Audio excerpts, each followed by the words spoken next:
الحمد لله رب العالمين والصلاة والسلام على سيد الأنبياء والمرسلين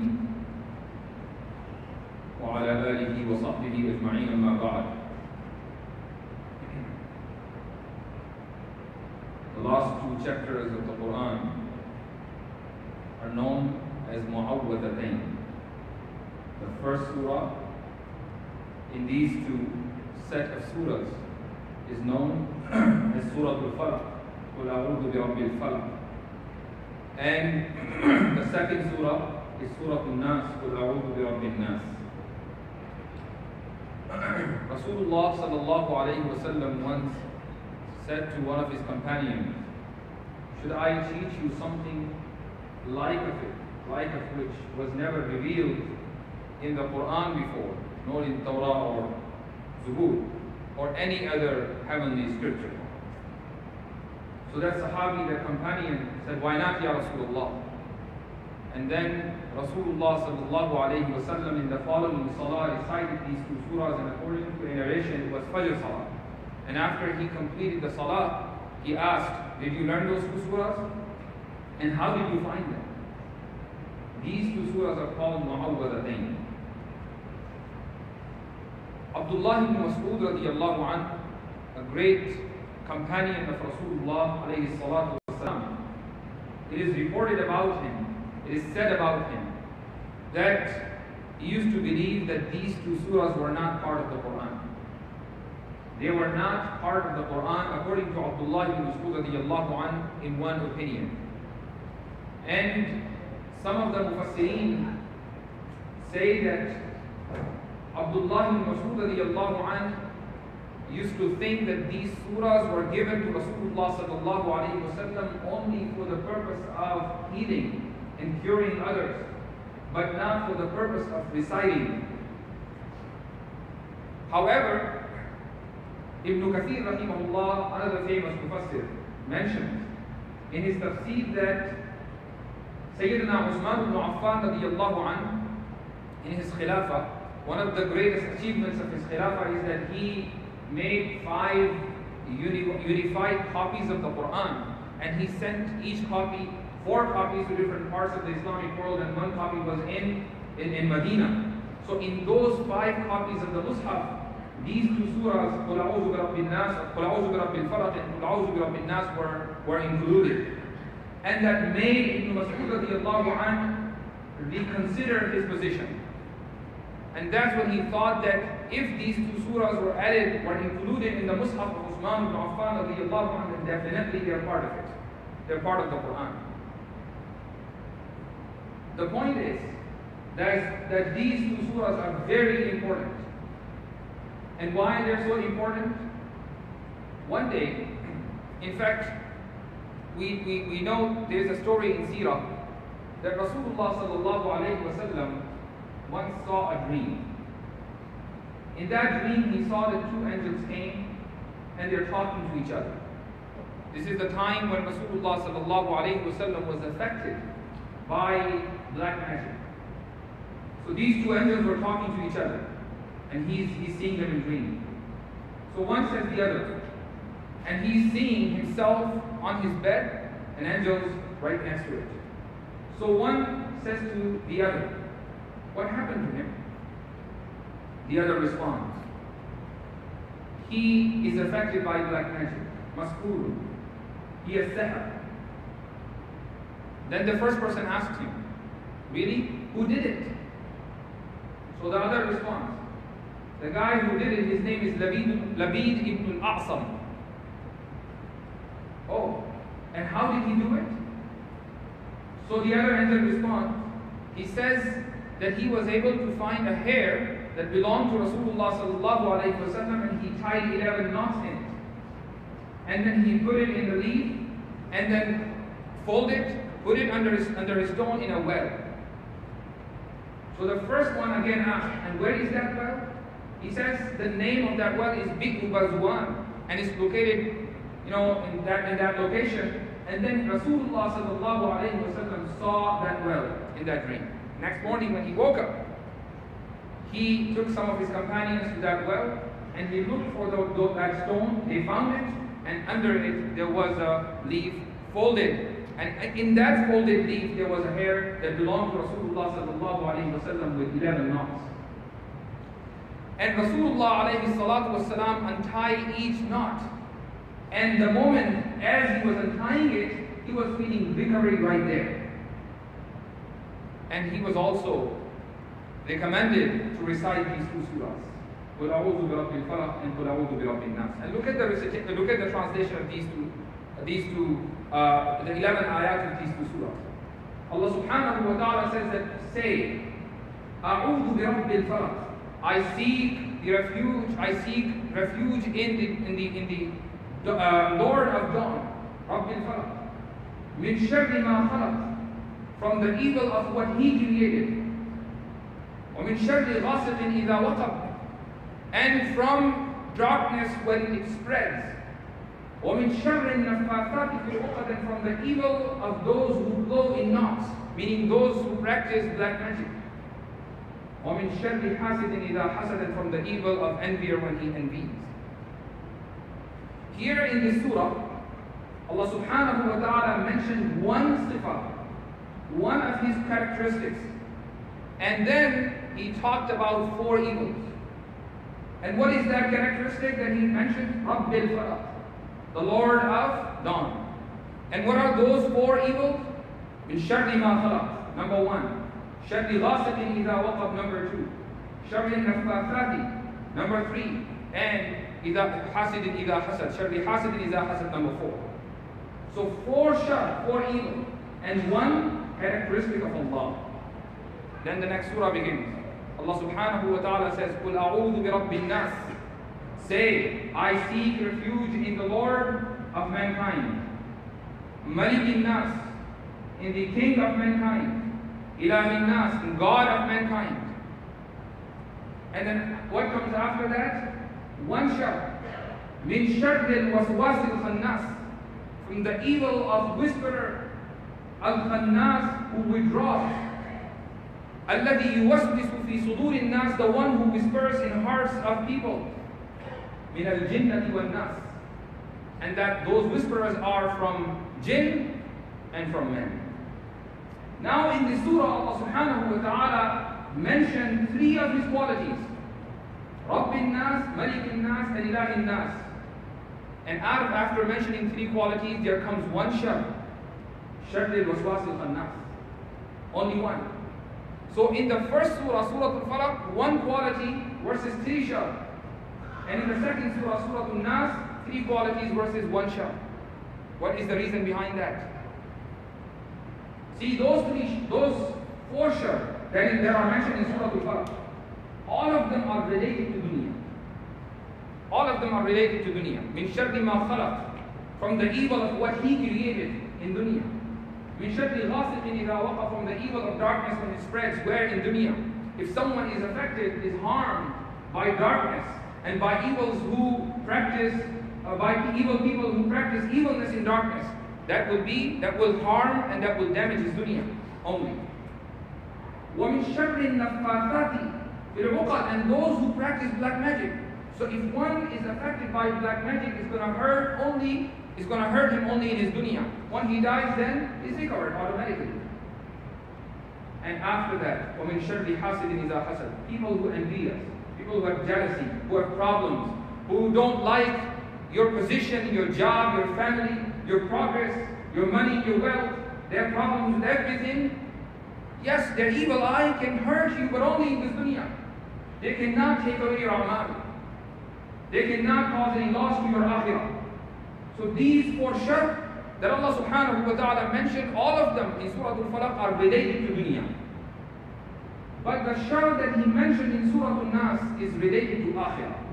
And that's why in Surah Al-Falaq He mentioned only 1 of His characteristics, whereas in Surah Al-Nas there are 3 characteristics of Allah. Because when damage is caused to our akhirah is much serious and greater than the damage that is caused to our dunya. And what is the shar that is related to akhirah? Min sharr al-waswas al-khannas.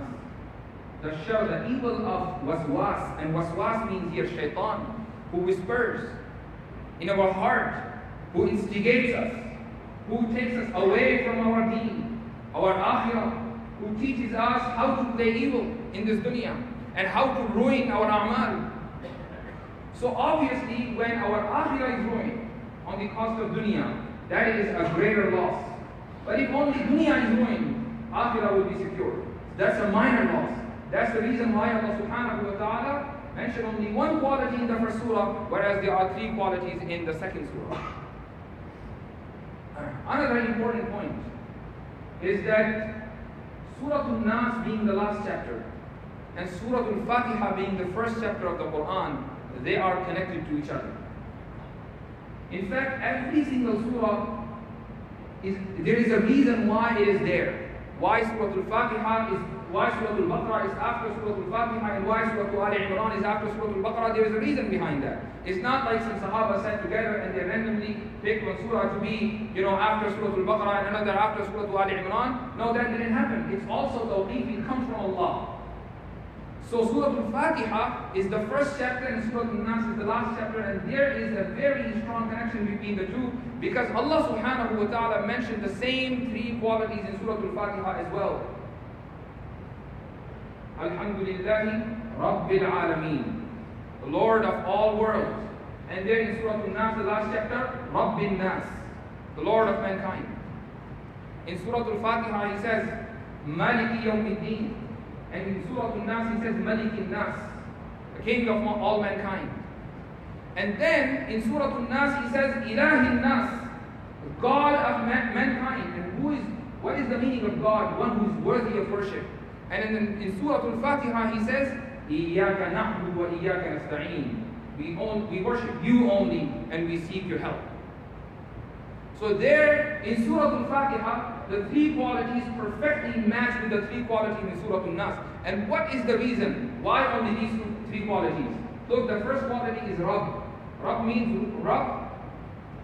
Quality is Rububiyyah, that we believe that Allah subhanahu wa ta'ala is the caretaker, is the one who nurtures us. Allah subhanahu wa ta'ala is our protector.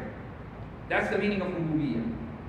Then comes the next sifah, is Malikiyah, that we believe and we have iman that Allah subhanahu wa ta'ala owns us.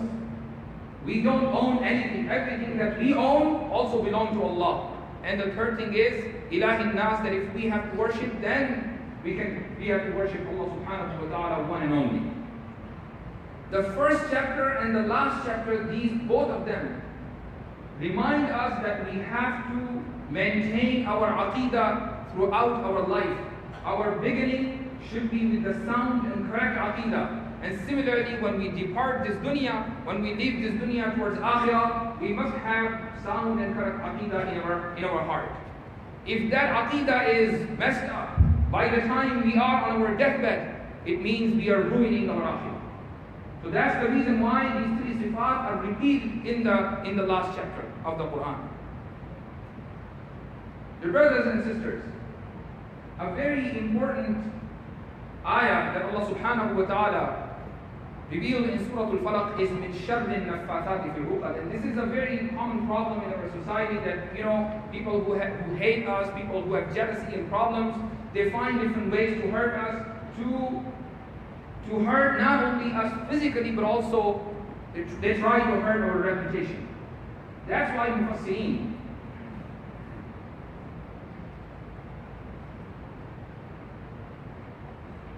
there's an announcement. There is a white American taxi parked wrong. It has to be moved from there immediately. So some of the Mufassirin say that min sharri naffathati fil uqad is used or it indicates to two groups of people. Those who practice black magic, may Allah protect us from their evil, and also those who spread false propaganda in the community. There are many times it happens that you are living your peaceful life, people don't like it. You're living your own life, you don't bother anyone, people don't like it. They have problem with that. They backbite you. They propagate against you. They spread rumors about you, false and negative information about you. Your reputation is damaged. Your reputation is hurt. We must recite these two surahs every day and every night and every morning as Sayyida Aisha radiallahu anha reports in a hadith that Rasulullah sallallahu alayhi wa sallam used to recite last 3 surahs of the Quran, Surah Al-Ikhlas, Surah Al-Falaq, Surah Al-Nas, before going to bed and after waking up. And he would wipe his body with his both hands. Why? Because he would seek Allah subhanahu wa ta'ala's shelter and his refuge from these evil people in dunya and shaitan who can hurt our akhirah. So the lesson today is that we have to practice the sunnah of Rasulullah sallallahu alayhi wa sallam for our own sake, so that we live peaceful life. No one hurts us. No one, even if he has jealousy, is able to damage our reputation. And also, so that shaitan stays away from us. Though shaitan, Allah subhanahu wa ta'ala describes him as khannas. What is the meaning of khannas? Khannas, it means one who comes and he goes back. He withdraws and then comes back again. He does not, shaitan cannot stay with peace. He has to come and attack you again and again and again and again until he makes sure that you no longer survive. You depart this dunya. As long as you're breathing, you are subject to shaitan's attack. That's the meaning of khannas. And that's why Abdullah ibn Mas'ud radiallahu anhu says, and this riwayah comes in Mishkatul Masabih. He says, it is his statement. It's not a hadith. He says, "Man arada an yastanna falyastanna biman qad mat."